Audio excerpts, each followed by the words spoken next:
आपण माने मते पचारुछंदी एगुड़िक सब कौन एगुड़िक हूँ साइलेज साइलेज माने क्षीर दौथिबा गाईक पई गोटे पौष्टिक एवं स्वादिष्ट आहार माने घास आचार।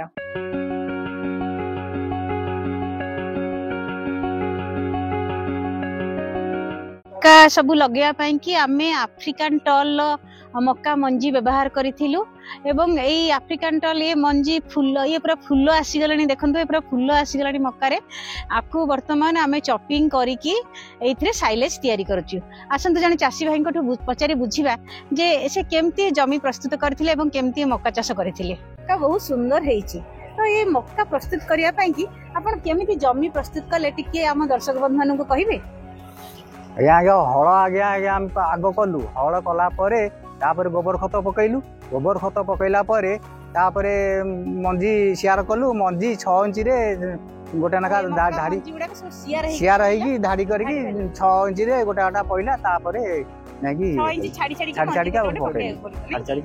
यूरिया सियार पड़ता हमर दीपर प्रणाली रे पड़ची हमर यूरिया पकईला हमर क्विंटल पड़ची मैडम क्विंटल फेज वाइज पड़ची फास्ट 50 केजी तापर 50 केजी आज्ञा केते दिन लागिवो काटिया को केबे पड़िबो के दिन भीतर हम काटिबा हम 3 मास हम 90 दिन हिला बिवरे एम फुल आसिला टाइम रे मकाटा को कटा 3 मास सेतोले टिके फुल आसिला आपण सेतोले काटिले नै आज्ञा 3 मास रे मकाटा को काटिया को पड़िबो 90 दिन में आज्ञा।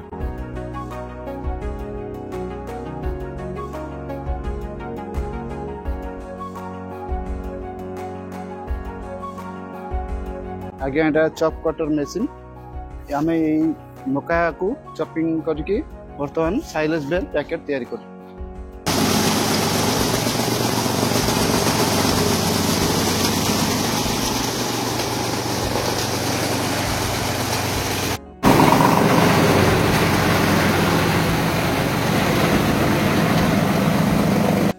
वर्तमान मक्का गछरे आम इनोकुलेंट स्प्रे करा जाउची।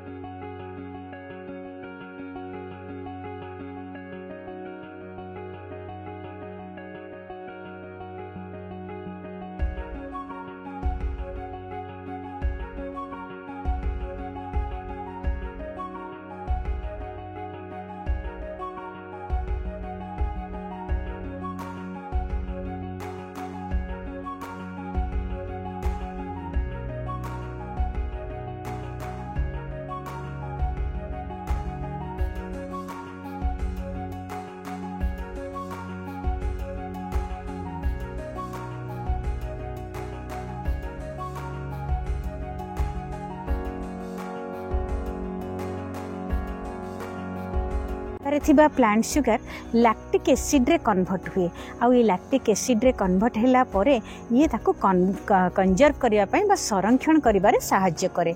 ए फर्मेंटेशन प्रोसेस प्राय 45 दिन पर्यंत चली थाए तेणु आपण एही साइलेज को 45 दिन परे व्यवहार करंतु बहुत भलो रहिबो एवं आकु आपण 6 मास पर्यंत रखि पारिबे किंतु जतबेले खोलुछंदी ना सेतेबेले प्राय 2 ରୁ 3 दिन भितरे गाई को खाइबा को देई देबे। मक्का गछरे 25 ରୁ 35% ड्राई मैटर अच्छी एवं 21 ରୁ 27% क्रूड फाइबर अच्छी 7 ରୁ 8% आमर क्रूड प्रोटीन अच्छी एथिरे स्टार्च एवं लिपिड मध्य अच्छी। सबुज घासर अभाव समय रे आमे एई घास आचार को देई गाईर क्षीर प्रोडक्शन को स्थिर रखि परिबा ई प्रथम कथा। आ द्वितीय कथा हैला जे एई साइलेज रे सबुज घासर पाखापाखि 85 भाग सबू न्यूट्रिएंट संरक्षित हो रही था तेणु कौन सी अभावजनित रोग गाई हुए ना। पुणी आउ गोटे इम्पोर्टेंट कथा है जे साइलेज प्रक्रिया समय रे कृमि मानकर जो अवस्था भी थांतु से माने जो साइलेज प्रक्रिया रे से माने सब मरी जाती तेणु ये साइलेज घास को खाइले गाई माने आउ कृमिजनित रोगर सफर करती नहीं।